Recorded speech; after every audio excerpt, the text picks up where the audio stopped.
Le chemin jusqu'à l'hôtel a été semé d'embûches pour Camilla Parker Bowles et le prince Charles. Après des années de doutes, de trahison et de bouleversements, ils ont annoncé leur fiançailles en février 2005, lorsque la duchesse a arboré pour la première fois une bague ayant appartenu à la reine-mère. Comme ils étaient tous deux divorcés, de Lady Di pour lui et de Andrew Parker Bowles pour elle, ils ne pouvaient pas s'unir lors d'un grand mariage royal traditionnel. Le prince Charles et Camilla Parker Bowles ont donc opté pour une union publique célébrée au Windsor Guildhall.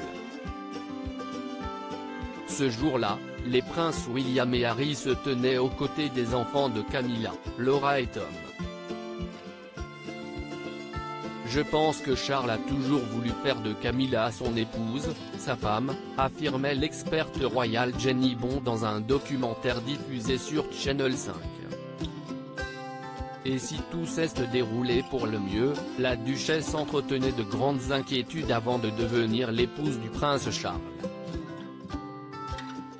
Je pense qu'il a senti qu'elle avait enduré beaucoup de critiques vraiment négatives au fil des ans et qu'elle l'avait pris avec beaucoup de dignité et tout ce qu'il voulait, c'était d'en faire sa femme, continuait-elle. Avant le grand jour pourtant, le prince Charles n'a jamais réussi à la rassurer, elle qui était terrifiée que personne n'assiste à son mariage. Elle était inquiète que personne ne vienne, elle était terrifiée à l'idée d'être huée, s'est souvenue la commentatrice Carole Malone dans ce reportage consacré au futur roi et reine. Je me rappelle qu'à 6 h du matin, il n'y avait personne dans les rues de Windsor. Il faisait très froid aussi, je me souviens, c'était une journée vraiment froide. Un mariage sans Elisabeth II en tant que journaliste, je le regardais et je pensais que la seule réaction à cela serait l'apathie nationale, qui est presque aussi mauvaise que la protestation. Cependant, à 10 h 30, les rues se sont bondées, a rappelé la spécialiste de la couronne.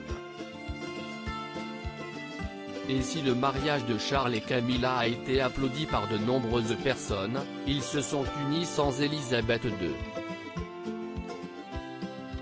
La reine n'a en effet pas pu assister au mariage civil de son fils, chef de l'Église d'Angleterre oblige, mais elle était bien présente à la bénédiction de la chapelle Saint-Georges peu de temps après.